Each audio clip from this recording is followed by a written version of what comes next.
Hola, hola chicos, ¿cómo va? Bueno, en esta oportunidad vamos a dar una clase sobre electromagnetismo y ya con esto vamos definiendo el programa, ¿no? Porque después de esta parte, ¿no? Después de lo que vamos a explicar sobre electromagnetismo, vendrá la parte de termometría y calorimetría y con eso ya definiremos la materia, ¿no? De manera muy conceptual, ¿no? Debido a estas circunstancias, ¿no? Como siempre decimos. Bien, en principio todos saben lo que es un imán, ¿no? Un imán presenta dos polos, que los llamamos norte y sur. Tiene ese imán la propiedad de atraer objetos, ¿no? Metálicos, cierto tipo de metales, por ejemplo, al hierro, ¿no? Objetos ferrosos. Puede también atraer a otro imán, ¿no? Y en ese caso, cuando un imán atrae a otro imán, se cumple la regla de la polaridad, que polos contrarios se atraen y polos iguales se repelen, ¿no? Bien. El imán presenta un campo magnético, ¿no? ¿Qué es un campo magnético? Bueno, buena pregunta, ¿no? Porque todavía hay dudas al respecto en las academias de ciencia, ¿no? Podemos definirlo en líneas muy generales como una región del espacio físico donde se verifican fenómenos magnéticos, ¿no? Y ese campo magnético está compuesto por líneas llamadas líneas de fuerza, ¿no? Bien, pero vamos al punto que nos interesa, que es el electromagnetismo.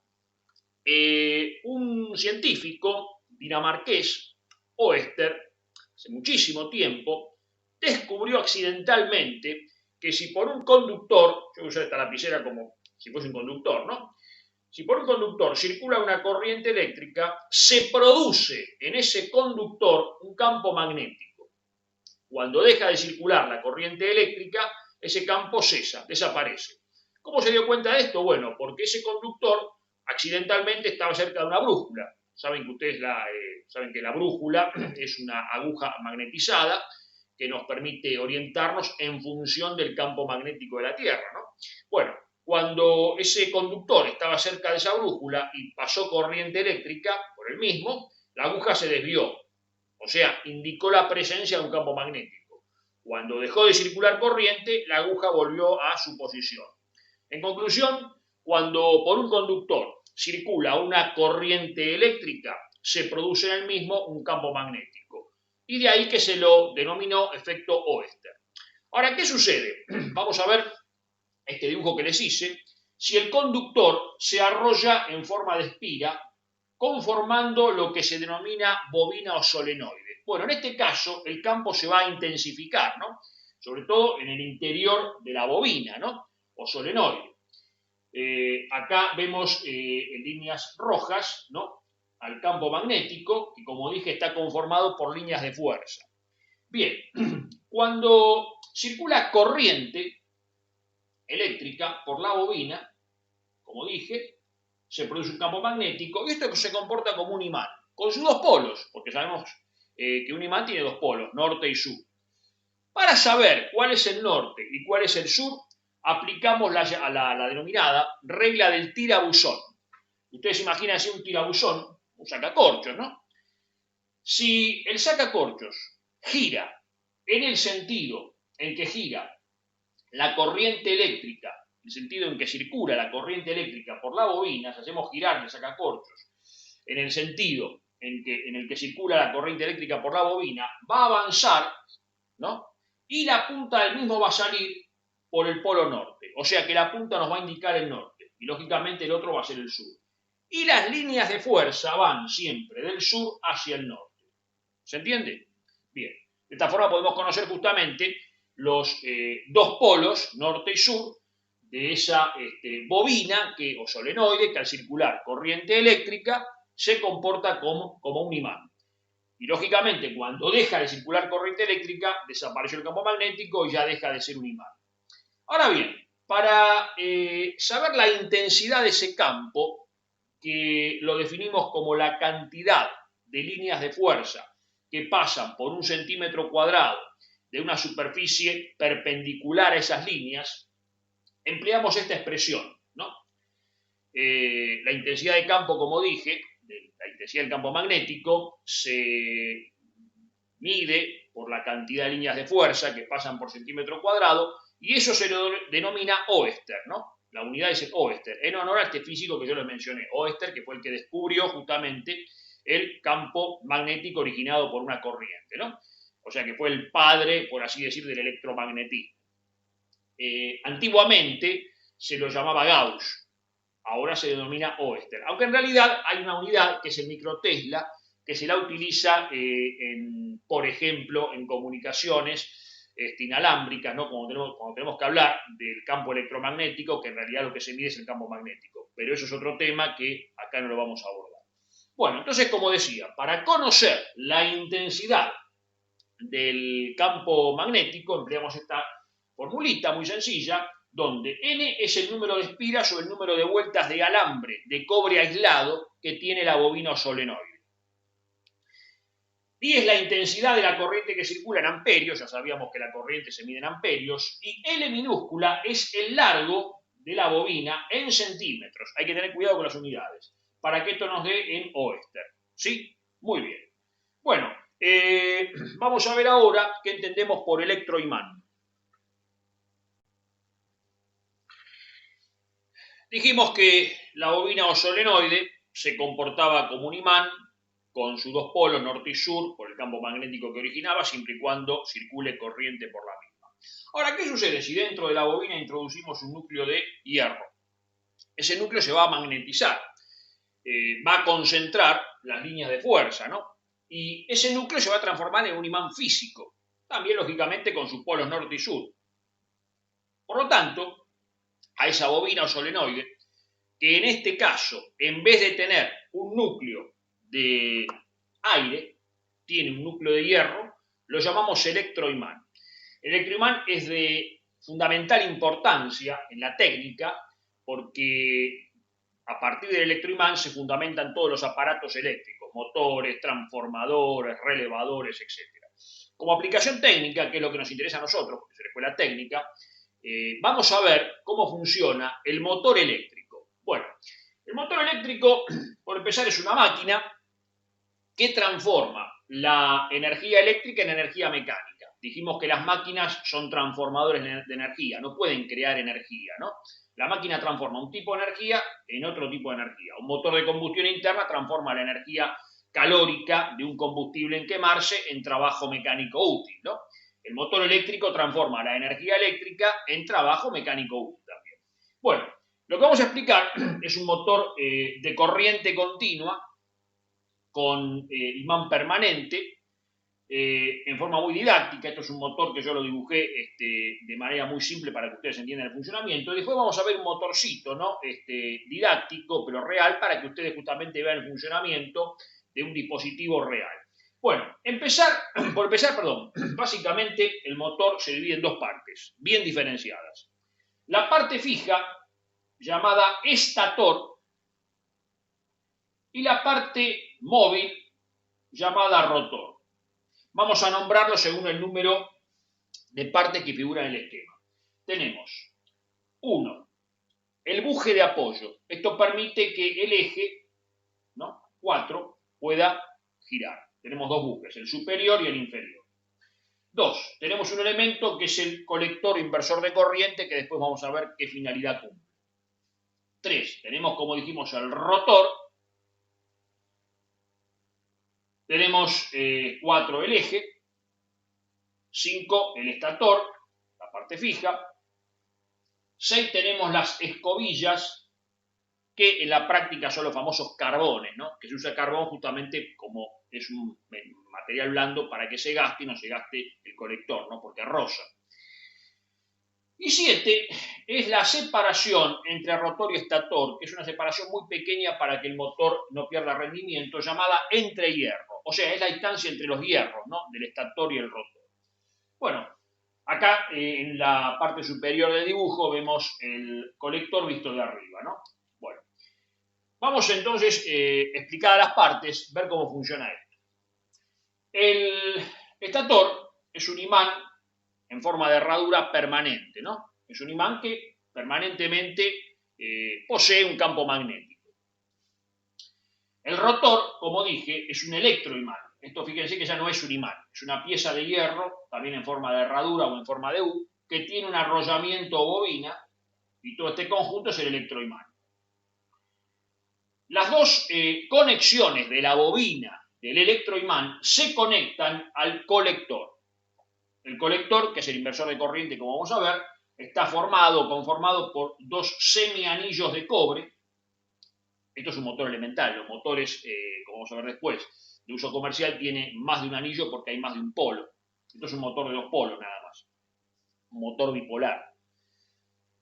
Como decía, las terminales de la bobina o solenoide están conectadas a las chapas o semianillos del colector. Rozan en el colector las escobillas o los carbones a través de los cuales se le va a introducir, ¿no? Se le va a enviar corriente eléctrica. ¿Qué sucede? Observen. Si yo conecto las escobillas o colectores a una fuente de corriente continua, una batería, por ejemplo, con su polo positivo y su polo negativo, las escobillas, al rozar con el colector, ¿no? Con los semianillos del colector, envían corriente a la bobina del rotor. La bobina del rotor va a producir un campo magnético, como vimos, y va a magnetizar el núcleo del rotor, que es un electroimán, y se va a convertir de hecho en un imán con sus dos polos, norte y sur. Ahora bien, yo había dicho, y ustedes ya sabían, que polos iguales se repelen, ¿no? Entonces, ¿qué sucede? Si tenemos acá norte con norte y sur con sur, hay una repulsión. Y esto, evidentemente, como puede girar, porque está montado a través de bujes, ¿no? Gira. Ahora, acá hay un problema. Cuando esto produce un giro de 180 grados, el norte pasa acá y el sur pasa acá. Y acá tenemos un problema, porque tendríamos polos contrarios. Y polos contrarios, ¿qué pasa? Se atraen, se pegan. O sea que el motor se clavaría, dejaría de girar. Pero acá hay algo interesante. Si ustedes observan en la parte de arriba, en el dibujo de arriba, cuando el rotor gira 180 grados, es decir, media vuelta, este semianillo pasa acá y este semianillo pasa acá. O sea que yo invierto la corriente en la bobina. Al invertir la corriente en la bobina, invierto los polos, ¿no? Acuérdense de este dibujito, ¿no? Que con la regla de Tirabuzón nos permitía saber cuál era el polo norte en función de cómo circulaba la corriente por la bobina. Entonces, ¿qué sucede? De esta forma, como yo estoy permanentemente invirtiendo la corriente por el giro del colector, ¿no? Que actúa como inversor de corriente, acá siempre voy a tener el polo norte y acá siempre el polo sur.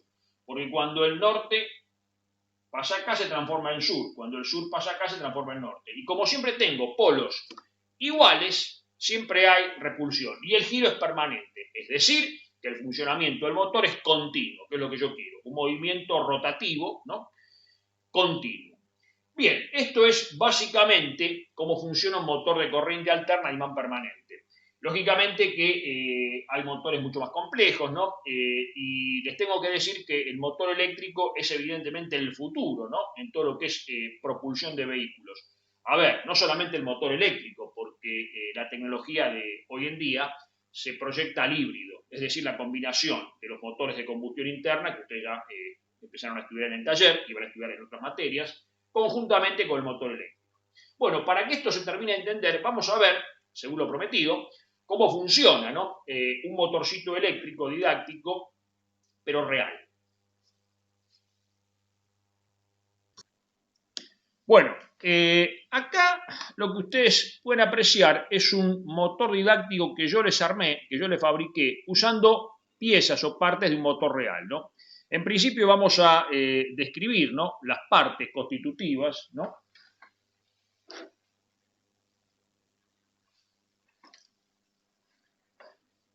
Ustedes pueden apreciar acá el rotor y observen, como les dije, como esto está armado con partes de un motor comercial, el rotor tiene varios polos, es decir, varias bobinas, ¿no? Y en consecuencia el colector tiene varias chapas, ¿no? Varios semianillos. Rozando el colector están los carbones, lo pueden ver.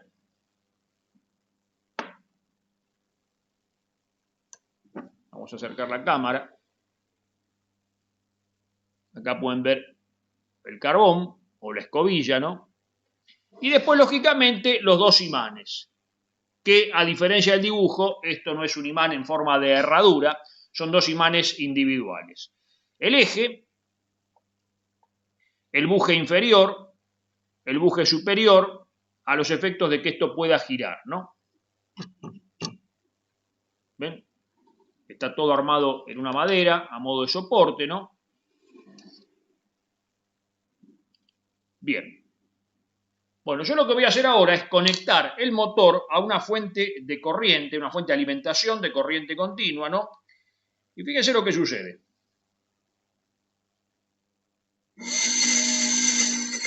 Observen que se puso en movimiento.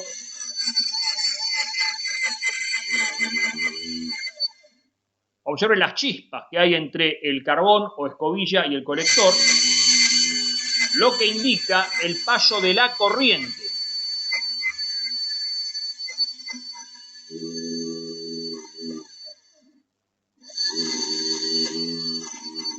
Lo voy a encender y apagar repetidas veces para que ustedes lo comprueben.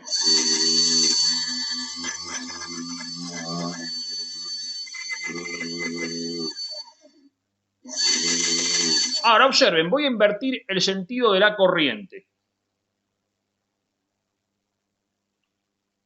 O sea, los polos de la fuente de alimentación, ¿no? Observen que gira para el otro lado. Invirtió el giro. Vale decir que si invertimos el sentido de la corriente, en este tipo de motores invertimos el sentido de giro del rotor.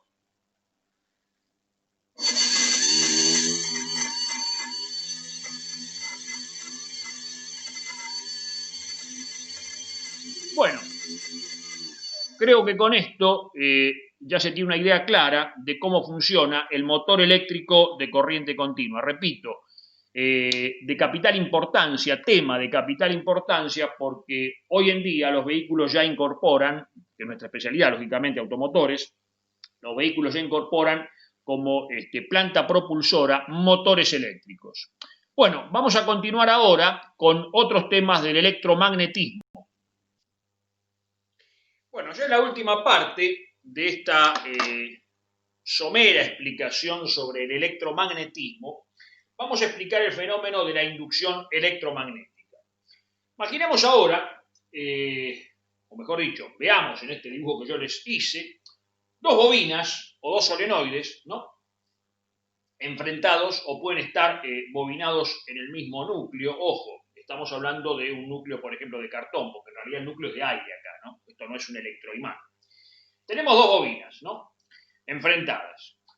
A una la vamos a denominar primario o inductora y a la otra secundario o inducida. La bobina del primario o inductora está conectada a un amperímetro, a una fuente de corriente, ¿no? Una batería, por ejemplo, una fuente que suministra corriente eléctrica, una fuente de tensión. Y acá tenemos lo que se denomina reóstato o resistencia variable, conocido también en el ámbito de la electrónica como potenciómetro, ¿no? Esto es una resistencia variable. Ustedes sabían que era una resistencia. Bueno, el reóstato es una resistencia cuyo valor se puede variar a voluntad girando una perilla, un cursor, etc. El potenciómetro, por ejemplo. Esto me va a permitir a mí usarlo como regulador o variador de corriente, ¿no? Para el experimento que vamos a hacer. En la otra bobina, que es el secundario o bobina inducida, ¿no? Vamos a colocar un voltímetro, pero muy sensible, ¿no? Llamado muchas veces microvoltímetro. En el laboratorio estos instrumentos a veces se los denomina, o se los denomina, mejor dicho, galvanómetros, pero como es un término de laboratorio y nosotros somos técnicos, porque esto es una escuela técnica, lo vamos a llamar milivoltímetro, ¿no? Bien. ¿Qué sucede? Conecto el circuito a la fuente de corriente y comienzo a variar el potenciómetro reóstato, a los efectos de que varíe la corriente que circula por la bobina. La variación va a ser acusada por el movimiento de la aguja, del amperímetro, sí, correcto. O sea, al moverse la aguja del amperímetro, evidencia que hay una variación de la corriente que circula por todo este circuito del primario, ¿no? Porque yo estoy justamente moviendo, ¿no? El potenciómetro reóstato. ¿Y qué sucede? Cuando la corriente es variable, el campo también va a ser variable. tenemos entonces variación del campo magnético o variación del flujo del campo, ¿no? Y acá se verifica algo muy interesante. Cuando hay variación del flujo del campo magnético, se induce en la bobina secundaria o inducida una corriente llamada FEMI, fuerza electromotriz inducida. Y lo interesante, decía, es que si yo dejo de mover el reóstato o el potenciómetro, vale decir, la corriente ahora no varía y el campo no es variable, lógicamente, porque no hay variación de corriente, acá no hay inducción, acá no se produce ningún tipo de corriente, acá no hay generación de corriente eléctrica, ¿no? Inducida. O sea que tenemos corriente inducida, acá aparece la FEMI, la fuerza electromotriz inducida, ¿no? Siempre y cuando haya variación de campo, variación de flujo magnético. Y este fenómeno se conoce como inducción electromagnética. ¿Cuál es la aplicación técnica de esto? Bueno, el transformador, que es lo que vamos a explicar acá, que es un dispositivo de capital importancia para la técnica, fundamentalmente para la electrónica, la distribución de energía, etc. Pero antes que eso vamos a dar una idea, solamente una idea, de lo que es la corriente alterna. Porque hasta ahora nosotros estuvimos hablando de una corriente continua, corriente directa, aquella que circula en un mismo sentido, de un polo a otro, ¿no? La corriente alterna, a diferencia de la corriente directa o continua, es aquella que cambia de magnitud y de sentido permanentemente. Y en este gráfico, que yo les hice acá, representamos la tensión, ¿no?, de esa corriente en función del tiempo. Observen que aumenta de magnitud, luego decrece y finalmente invierte el sentido de circulación. Y tenemos lo que se denomina ciclo, compuesto por dos semiciclos, uno positivo que es el superior y otro negativo que es el inferior, ¿no? En nuestro país la corriente tiene 60 ciclos por segundo, porque es una constante, vamos a decir, de la generación, ¿no?, de la misma. Entonces, esta corriente alterna es aquella, como dije, que cambia de sentido y de magnitud. Llega a un valor máximo, llamado valor de cresta, luego adopta un valor cero, ¿no?, y está permanentemente variando. Por ese motivo, vamos a utilizar la corriente alterna para explicar cómo funciona el transformador. Bueno, el transformador se basa justamente en esto, que es la inducción electromagnética. Pero ¿qué sucede? Las dos bobinas, en vez de estar bobinadas en torno, por ejemplo, a un tubo de cartón y tendríamos un núcleo de aire, en este caso están bobinadas en un núcleo metálico de hierro formado por chapas de hierro, o sea, no es macizo, es un núcleo laminado para evitar pérdidas. Tenemos, como siempre, las dos bobinas, el primario y el secundario, y si al primario, ¿no?, en vez de aplicar una corriente variable por medio del potenciómetro reóstato, le enviamos directamente corriente alterna, lo alimentamos directamente con corriente alterna, acá vamos a tener lo mismo que explicamos acá. O sea, vamos a tener variación del flujo magnético. En consecuencia, al haber variación de flujo magnético, se va a inducir en el secundario la FEMI, la fuerza electromotriz inducida.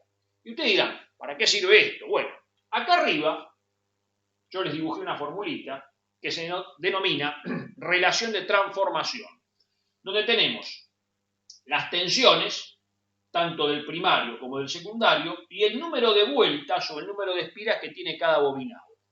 Entonces, ¿qué sucede? Yo, subiendo o bajando el número de vueltas de los bobinados, puedo subir o bajar la tensión. Conclusión, el transformador es un dispositivo que me permite subir la tensión o bajar la tensión, ¿no?, en voltios.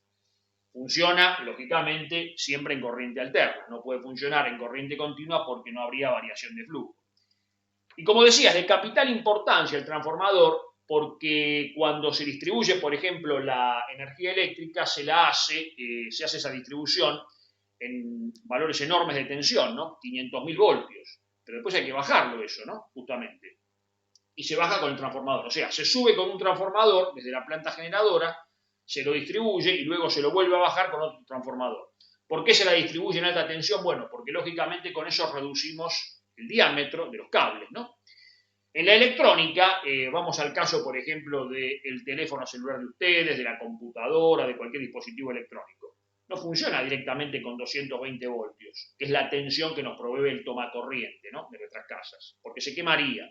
¿Qué sucede? Tengo que bajarlo. Lo bajo, qué sé yo, a 5 voltios, 12 voltios, y eso lo hace un transformador, ¿no? Aunque hoy en día, bueno, en realidad los cargadores de celulares, por ejemplo, son electrónicos, no son fuentes de tipo switching, que es otro tema, eso, ¿no?, que acá no se va a ver. Pero como les decía, este elemento es de fundamental importancia en la técnica. Yo les voy a mostrar ahora cómo es un transformador real. Ustedes pueden apreciar que en este paquete, por así decir, están las dos bobinas. Este paquete, ¿no?, que está cerrado en cartón, ¿no? Están las dos bobinas, primario y secundario, enrolladas en torno a este núcleo de hierro, núcleo laminado de chapas, ¿no? Y acá vemos las terminales de conexión, ¿no?, para hacer las conexiones, ¿sí? Muy bien.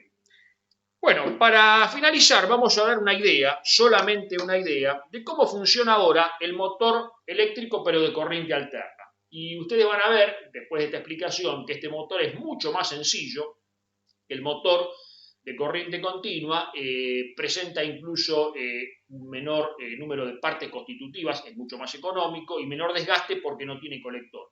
Por ese motivo el motor de corriente alterna es el que se utiliza en la práctica, ¿no? El motor de continua se lo deja para casos muy específicos. Bueno, como esto es una explicación somera, simplemente vamos a mencionar el principio de funcionamiento. En este dibujo, ustedes pueden apreciar dos espiras, ¿no?, o dos bobinas elementales. La que está dibujada en color rojo es el estator, o sea, la espira fija, por la cual hacemos circular una corriente eléctrica con determinada intensidad, ¿no? Bueno, esta espira, ¿qué sucede? Va a producir un campo magnético, pero variable, porque yo esto lo voy a alimentar con corriente alterna, porque es el motor de corriente alterna. En consecuencia, esta bobina llamada estator, ¿no?, que es la bobina fija, va a producir un campo magnético variable porque está alimentado con corriente alterna. Dentro del estator tenemos otra bobina, que es el rotor, la bobina móvil, que fíjense que en realidad es una espira en cortocircuito porque es cerrada. ¿Y cómo funciona esto? Bueno, de la siguiente forma. Como por la bobina del estator, al circular por la bobina del estator una corriente variable, porque es alimentado con corriente alterna, se produce, como dije, un campo variable. Ese campo variable induce una corriente en la bobina giratoria o bobina del rotor, que es la espira en cortocircuito, y esa corriente se opone al campo de la bobina del estator. Esa oposición origina lo que se denomina cupla motora o par motor, o sea, se ponen de manifiesto fuerzas dinámicas que originan el movimiento de esta espira, que lógicamente está montada en un eje para que pueda girar, es una espira giratoria. Obviamente que esto en la práctica tiene lógicamente otro tipo de bobinados, ¿no? Hay un núcleo, etcétera, pero eso no lo vamos a explicar acá, simplemente mencionamos el principio de funcionamiento. Bueno, chicos, ya con esto definimos en líneas muy generales lo que es el electromagnetismo. Yo, como siempre les digo, traten de ver estos vídeos y después, lógicamente, llegado el momento, hagan el trabajo práctico, que es muy sencillo. Ya con esto vamos a definir la materia, ¿no?, debido a esta circunstancia excepcional que estamos viviendo. Si en algún momento, bueno, si Dios quiere, podemos regresar a la escuela, todo esto lo vamos a profundizar y vamos a hacer experiencias en nuestro laboratorio que tenemos en la escuela, que está perfectamente equipado para ese fin. Bueno, como siempre les digo, nos vemos en el próximo vídeo y gracias por estar.